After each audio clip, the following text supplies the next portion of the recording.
కావాలనే మీ కలను నెరవేర్చుకోండి. సంప్రదించండి హెగ్డే ఫెర్టిలిటీ, హైదరాబాద్, తెలంగాణ.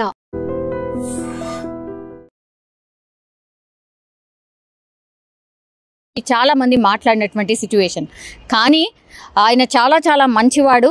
ఎందుకంటే వాళ్ళ వైఫ్కి డిప్రెషన్, అట్లాగే కొంచెం మెంటలీ కొద్దిగా డిప్రెస్డ్ ఉంటుంది అని తెలిసినప్పటికీ కూడా చాలా ఓపికగా వాళ్ళ పిల్లల్ని కావచ్చు, అట్లాగే వాళ్ళ వైఫ్ని తేజస్విని కూడా చాలా బాగా చూసుకున్నాడు అనేటువంటి మాట చెప్తున్నారు.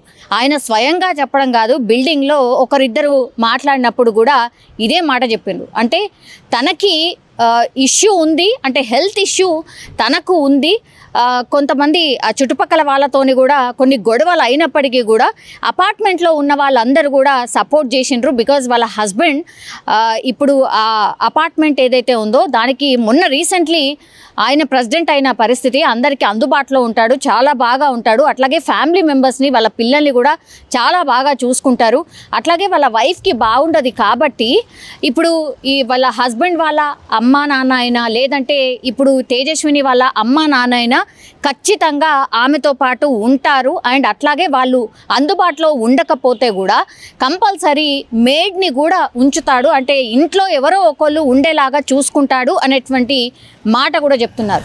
పాపం ఆయన కూడా కన్నీరు మున్నీరుగా విలిపిస్తూ అదే చెప్తున్నాడు. నేను నా వైఫ్ని పోగొట్టుకున్నాను, అట్లాగే నా పిల్లల్ని కూడా, ఇద్దరు పిల్లల్ని కూడా పోగొట్టుకున్నాను. నిజంగా అత్యంత బాధాకరం. అసలు నేను ఎక్స్పెక్ట్ కూడా చేయలేదు ఇట్లా జరుగుతుందని. ఎవ్రీడే లాగా నార్మల్గానే అనిపించింది, కానీ మరి ఏమనిపించిందో, తనకు ఏమైందో ఆల్ ఆఫ్ సడన్ తెలియదు. కానీ ఇంత క్రూరంగా, ఇంత కిరాతకంగా చేస్తుందని నేను కూడా అనుకోలేదు. అట్లాగే తను కూడా చనిపోతుందని ఎవ్వరం కూడా కలలో కూడా ఊహించలేదు అనేటువంటి మాట చెప్తున్నారు వాళ్ళ హస్బెండ్ గండ్ర వెంకటరమణారెడ్డి. ఇక ఈ అమ్మాయి వాళ్ళ మమ్మీ, అంటే ఈ పిల్లలకు అమ్మమ్మ అనుకోవచ్చు.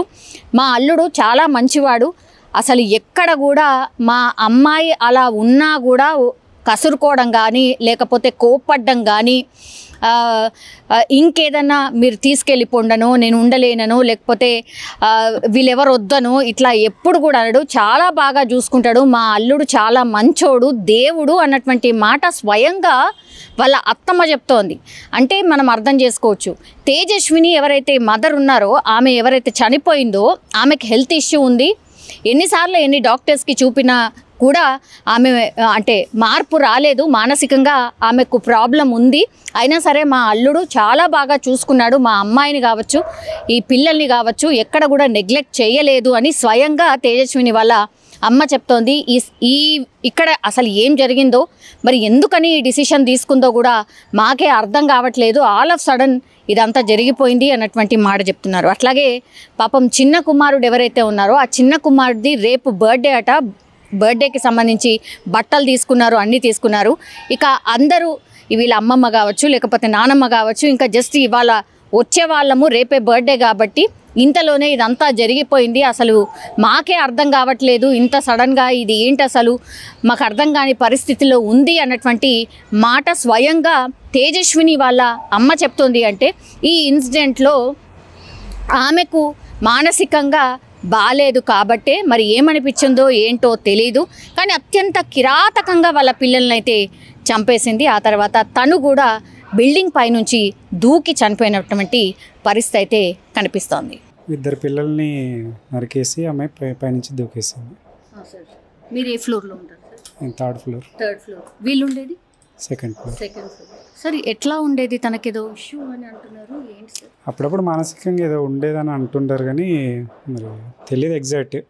బయటికి కూడా ఎప్పుడు రాకపోయేది ఎక్కువ. అసలు అంటే వచ్చేది అందరితోటి, కొంచెం మింగిల్ కాకపోయేది. అప్పుడప్పుడు అంటే ఏదన్నా గ్రూప్ ఈవెంట్స్ అవుతాయి, అప్పుడప్పుడు వచ్చేది, కానీ అంత ఎక్కువ ఉండకపోయేది యాక్టివ్. మరి పిల్లలు సార్? పిల్లలు కిందికి వచ్చి ఆడుకునేవాళ్ళు. They are normal. కానీ ఐస్కి సంబంధించి ఏదో ఉంది అని అంటున్నారు, కాబట్టి ఇక వాళ్ళ గురించి ఎగ్జాక్ట్లీ అందరికీ చెప్పరులే కదా. అవునా? అంటే మీకు అట్లా ఏమైనా అనిపించిందా సార్? పిల్లలు అయితే అంటే ఎగ్జాక్ట్ చెప్పలేం కదండి, వాళ్ళ ఇంట్లో ఇష్యూస్ ఎలా ఉన్నాయి అనేది చెప్పలేం కదా. ఇంట్లో ఇష్యూస్ అని కాదు, కానీ బయటకు వచ్చి ఆడుకునే వాళ్ళు కదా సార్? నార్మల్గా ఆడుకుంటారు. ఈవినింగ్ వాళ్ళ ఆమె తీసుకొచ్చి ఆడిపించేది.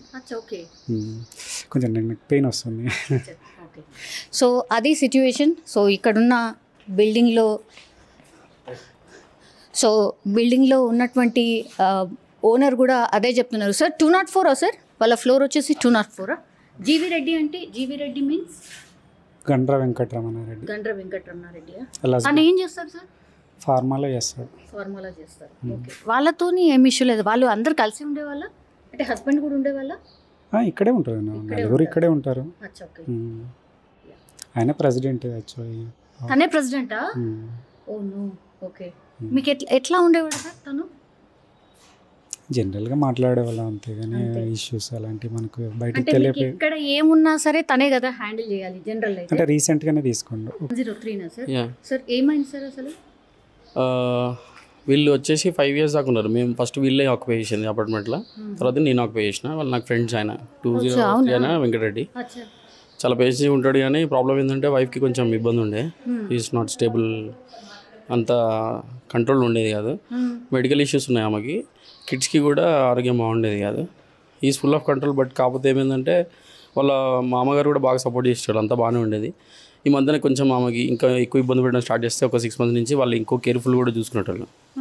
కానీ ఈ వర్క్ ప్రెషరు, పిల్లలకి ఒంట్లో బాగుండకపోవడం, ఇక అందరి మీద ఒత్తిడి పడ్డది. ఈ మధ్యలో వాళ్ళ మా అత్తగారు కూడా మొన్ననే ఒక 4 months 5 months దాకా ఉండేది ఆమె కూడా హెల్ప్ చేయడానికి. మనోడు కూడా మెయిడ్ని పెట్టిండి చూసుకోవడానికి ట్రై చేసిండే. కానీ ఇక ఆ ప్రెషర్లో వీళ్ళు కొంచెం అందరికి ప్రెషర్ ఉండే, ఫ్యామిలీ మెంబర్స్కి అందరికి ప్రెషర్ ఉంది. ఈమె వాళ్ళ నా అమ్మమ్మ అనుకుంటా, నా అమ్మమ్మ నా 4 months దాకా ఉండి వెళ్ళిపోయింది. తర్వాత మళ్ళీ వద్దామని ఈ మధ్యలో ఈమె ఇట్లా చేసుకుంది. ఏం హెల్త్ ఇష్యూస్? పిల్లలకి, పెద్ద పిల్లడికి ఆస్తమా ఉన్నట్టుంది. ఈమెకేమో mentally she is not completely stable. అప్పుడప్పుడు బాగుంటుంది, అప్పుడప్పుడు మంచిగా ఉంటుంది. మరి ఐస్కి సంబంధించి ఏదో ఇష్యూ ఉంది? నాట్ షూర్, ఆమెకి నాట్ షూర్. ఆమెది కొంచెం ఇన్కన్సిస్టెంట్గా ఉండే, ఆమెది కూడా అన్ని ఇష్యూస్ ఉన్నాయి ఆమెకి. మరి అంత దారుణంగా చంపే అంత అంటే షీఈస్ టెరిబుల్, ఆమె టెరిబుల్గా ఉండేది. మేము కూడా చేయడం చేస్తుందా? పిల్లల్ని బాగా కొడుతుంది. అంటే ఎక్కువ బ్రూటల్గా కొట్టేది కాదు ఎప్పుడు, ఇంత డ్రాస్టిక్ ఎప్పుడు రియాక్ట్ కాలేదమ్మా. This is first time. కాకపోతే అపార్ట్మెంట్ వాళ్ళు అందరం చాలా కోఆపరేట్ చేసినాం. వాళ్ళకి చాలా ఇన్సిడెంట్లు కూడా అయినాయి, చాలామందికి పర్సనల్ కూడా వెళ్ళింది. అందరం కంట్రోల్ చేసుకొని కొంచెం కోఆపరేటివ్ ఉండాలని కాలనీ వాళ్ళు కూడా చాలామంది కోఆపరేట్ చేశారు. ఆమె అట్లా ఉండడం వల్ల చాలా ఇబ్బందులు ఉండేవి. కాలనీ వాళ్ళు కూడా చాలా సపోర్ట్ చేశారు. కానీ బట్ దిస్ టైం ఆమె చాలా ఓవర్గా రియాక్ట్ అయింది.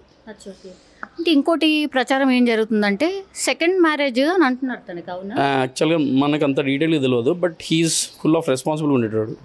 నాకు కొంచెం చాలా క్లోజు, చాలా కావాలి. నేను కూడా చాలాసార్లు డిప్రెషన్కి వెళ్తే చెప్పేవాడిని. చాలా హీఈస్ వెరీ స్ట్రాంగ్ యాక్చువల్గా. ఎవరు ఇప్పుడు వైఫ్ని ఎవరైనా జనరల్గా మెంటల్ ఉంటే హాస్పిటల్లో జాయిన్ చేస్తారు. ఆయన అట్లా కాదు. నా వైఫ్ నా దగ్గర ఉండాలి, నేను చూసుకోవాలి, కొంచెం చూసుకోవాలి. కాకపోతే ఈయన ఓవర్ కాన్ఫిడెంట్ అనిపించింది. మ్యాడ్నెస్ని కూడా కంట్రోల్ చేసుకుందాము, నేను హ్యాండిల్ చేసుకుంటే నా పిల్లలే నా వైఫ్ అని ఎక్కువ ఓవర్గా వెళ్ళడం వల్లనే ఇవన్నీ జరిగినాయి. పిల్లలు ఎట్లుంటారు సార్? పిల్లలు చాలా బాగుంటారు, అద్భుతంగా ఉంటారు. పెద్దవాడు చాలా బాగుంటాడు. వాడికి అసలు నొప్పి చిన్న తగిలిన ఇబ్బంది పడేటాడు. వానికి ఎక్కువ హిట్ అయింది. ఆ పిల్లోడు నేను కింద వచ్చి ఈ మధ్య చూసే లోపల 108కి 100కి కాల్ చేసే లోపల వాళ్ళు అక్కడ అట్లా జరిగింది. ఇక 2-3 వెళ్ళి లోపలికి వెళ్ళి భయపడ్డారు. నేను వెళ్ళి లోపలికి వాడు కొంచెం నాకు క్లోజ్ చిన్నవాడు. వాడు కొంచెం బ్రీతింగ్ తీసుకుంటే చూసిన ఇబ్బంది పడుతుండని అవి బెడ్షీట్లు అవన్నీ తీసుకొని 3-4 కలిసి తీసుకొని 108లో వెళ్ళి చూసినాం. వాడు స్ట్రెచ్చర్ మీద తీసే వరకు బ్రీతింగ్ చేసిండు 108 ఆక్సిజన్తో. ఈ స్ట్రెచ్చర్ మీద పెట్టిన 1 minute ఆ లోపలికి వెళ్ళే లోపలనే సిపిఆర్ చేసినా కూడా దొరకలే వాడు పల్స్. అది అప్సెటింగ్ ఉండే మాకు సార్. ఎందుకు సార్? అంటే కత్తులు ఏం అసలు మేము కూడా సర్ప్రైజ్ ఏంటంటే అసలు అంత పెద్ద కత్తి ఆమెకి ఎట్లా దొరికింది అనేది క్వశ్చన్. ఆమె ఎంత రూడ్ ఉన్నా, ఆమె ఏం దొరికినా దొరకపోయినా అట్లా కొడుతుందని మేము ఎక్స్పెక్ట్ చేయాలి అసలు. దిస్ ఈజ్ ఆమె ఓన్ కిడ్స్ని అట్లా చేసుకుందంటే దట్ ఈస్ రియల్లీ మ్యాడ్నెస్. ఎంత భయానకంగా ఉండే చాలా. ఇప్పుడు చూసిన వాళ్ళందరూ ఆడవాళ్ళందరూ భయపడ్డారు. అసలు యాక్చువల్గా దీనికన్నా ముంగడ 4 months ముందు అందరు లేడీస్ కలిసి మాకు సపోర్ట్ ఇద్దామని కూర్చొని మీటింగ్ చేసుకుందాం అనుకున్నారు. మేము అందరం ఒక 2-3 డిసైడ్ చేసుకొని అట్లా కుదరదు, ఇది వాళ్ళ పేరెంట్స్ పర్సనల్ ఇష్యూస్ కాబట్టి వాళ్ళకి వదిలేయండి అని అన్నాం. కానీ బయట వాళ్ళు ఎట్లా రియాక్ట్ అవుతారు, ఎవరు ఎట్లా తీసుకుంటారో తెలియదు కదా. Somebody will take advantage, somebody will take some other way కదా. అందుకని మేము తీసుకోలే. వాళ్ళ తేజ అమ్మాయి పేరు, వాళ్ళ నాన్నగారికి చెప్పినాము, ఆయన హ్యాండిల్ చేసుకుంటా అన్నాడు. బట్ యాక్చువల్ చెప్పాలంటే ఫ్యామిలీ మెంబర్స్ కూడా ఫుల్ ప్రెషర్ అయిపోయింది. వాళ్ళు కూడా తీసుకునేటట్లు లేరు. అమ్మాయి చేసేది మా అరాచకంగా ఉండేది, చాలా ఇబ్బందిగా ఉండేది. ఎప్పుడు పార్ట్నర్తో ఇష్యూ ఉండేది. పార్ట్నర్ కూడా సపోర్టివ్ ఉండేటోడు. Everybody is not no one is perfect in this world, right? So ఆయనకు కూడా కొన్ని లిమిటేషన్స్ ఉంటాయి. ఆఫీస్ ప్రెషర్, పిల్లల్ని చూసుకోవడం, మ్యాడ్నెస్ని కంట్రోల్ చేసుకోవడం అనేది ఇంపాసిబుల్. అతనికి చెప్పినాం కానీ ఆయన కూడా కంట్రోల్ చేసుకుందాం అనుకున్నాడు, కుదరలే. అంటే అత్తగారి వైపు అండ్ తన వైపు ఆయనకు అందరూ సపోర్ట్ చేసేటోళ్ళు. He's good at everything. ఇప్పుడు ప్రస్తుతానికి లాస్ట్ 6 months నుంచి కూడా ఆయన ప్రెసిడెంట్. అపార్ట్మెంట్ బాగా చూసుకునేవాడు, కాస్ట్ కంట్రోల్ కూడా బాగా చేసేవాడు. He's good, no complaints on him. ఏమంటే అమ్మాయిది అందరి మీద ప్రెషర్ అయిపోయింది. స్ట్రీట్లో ఎవరైనా డిస్కస్ చేస్తే ఆమె గురించి మాట్లాడుకున్నాను అనుకుంటుంది. అట్లనే ఒక 2-3 ఇన్సిడెంట్లు అయినాయి. చాలామందికి పక్కన బిసైడ్ అపార్ట్మెంట్స్ వాళ్ళకి కూడా తెలిసింది. నాకు యాక్చువల్గా ఏంటంటే నాకు క్లోజ్ ఫ్రెండ్ అయినా కిడ్నీ ఫస్ట్ చెప్పగానే ఏడ్చుకుంటారే నువ్వు ఏదో ఒకటి చేయరా అంటే నేను బిల్లియన్ పట్టుకొని వెళ్ళిపోయాను నేను. కానీ వాడు అక్కడ స్ట్రెచర్ బీడ ముందే చనిపోయేసరికి నేను కూడా అప్సెట్లో ఉండిపోయాను. వాళ్ళ హస్బెండ్ ఉండేనా? లేడు, ఆఫీస్లో ఉన్నాడు. అప్పుడే వస్తాడు మనోడు. ఇంకో హాఫ్ అన్ అవర్లో ఇంట్లో ఉండేవాడు యాక్చువల్గా. అన్నాడు నాతో, అరే ఏమేం చేసి ఈ పిచ్చిది ఏం చేసిందో చూడరా కొంచెం అని అంటే నేను పోయినా చూసుకున్నాను. అప్పటి 2-3 వేరు కానీ but no one could able to step inside. పెద్దోడు మొత్తం 1/2 లీటర్ 1 లీటర్ దాకా బ్లడ్ అంతా బ్లీడ్ అయిపోయి ఉండే. కానీ లోపలికి వెళ్ళి లోపల ఇన్సైడ్ వాడు కార్నర్లో వాడు బ్రీత్తో ఉన్నాడని ఎవరు గెస్ చేయలేడు. ఆ బ్రీతింగ్ సౌండ్తో నేను వెళ్ళడం వల్ల నాకు తెలిసింది, కానీ లేకపోతే no one could find it. ఇంకో 2 మినిట్స్ ముంగట తీసుకోబెట్టే చిన్నోడు బతికేటోడు అనిపించింది. అది అనిపించింది మాకు. 108 వాళ్ళు కూడా ఫాస్ట్గా వచ్చారు. ఇక అంతా బ్యాడ్ లక్ అని ఉంది. ఏం చదువుతున్నారు సార్ వాళ్ళు? పిల్లోడు ప్రిపేర్ సెకండ్ అనుకుంటా, పెద్దోడు ప్రిపేర్ 3rd అనుకుంటా. 5 to 7 years మధ్యలో ఉంటారు ఇద్దరు. అంతే ఏముండదు. పిల్లలు చాలా బాగుంటారు, మంచిగా ఉంటారు. పిల్లలకు కూడా ఏదో ఇష్యూ ఉంది, ఐస్ కనిపించవు, డ్రాప్స్ వేయాలి, ఏదేదో పెద్ద పిల్లడికి ఇక్కడ ఏంటంటే ఎవరికి లోపల ఏముందో తెలియదు. అందరూ అన్పాపులర్ అన్నీ చేస్తూ ఉంటారు. ఈజ్ వెరీ గుడ్ ఫాదర్, ఆమె కూడా very good mother. It's all madness. ఆమె అన్సర్టినిటీని కూడా ఆమెను కూడా పుష్ చేయలేము కదా. ఇన్ని రోజులు బాగానే చూసుకుందామా. షీ డెలివర్డ్ 2 babies 7 years దాకా చూసుకుందంటే she's not a mad mom, right? She also did. మెంటల్గా అన్స్టేబుల్ ఉంటే ఇక తను కూడా ఏం చేయగలదు. We can't blame anyone.